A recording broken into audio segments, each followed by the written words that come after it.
Commercial to, social media naman.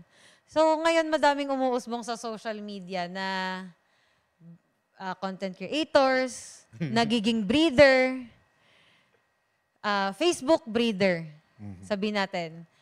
Anong masasabi mo sa mga lumalabas ngayon na Facebook breeder or meron pang tumawag dyan, breeder-breederan nga tawag nila. Anong comment mo dyan? Isa-shoutout ko muna dito yung pinakasikat. Yung unang-una naging Facebook breeder. Si Jet Sweater.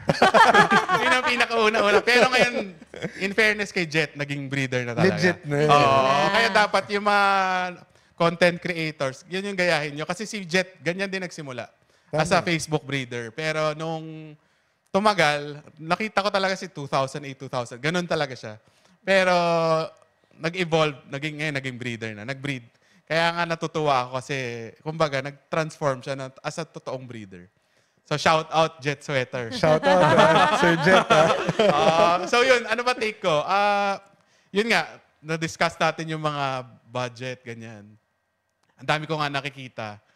Yung investment nila, yung cellphone lang nila, tsaka wala nang iba, wala nang farm eh. Kumbaga, pero sana naman, wag nila sobrahan kasi marami naloloko na OFW na ano.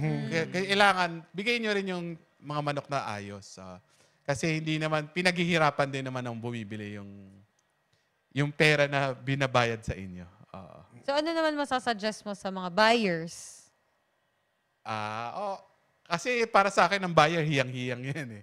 Ay, baka doon sa binila nila na bagong breeder. Kasi tulad ngayon, puro social media eh. Makita nila, uy, Yun maganda nga, manok. Pero ako lagi ko sinasabi, maski basta may nag-inquire, mas gusto ko pa rin yung farm pick-up. Farm Kasi visit.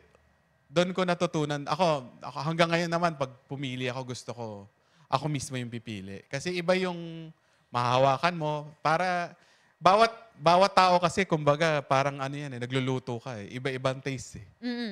Pwedeng sabihin na, boss, ipili niyo ako ng sweater, pili niyo ako ng Gilmore. Yung gusto ko, yung taste nyo na. Pwede yung taste ko pagdating sa inyo.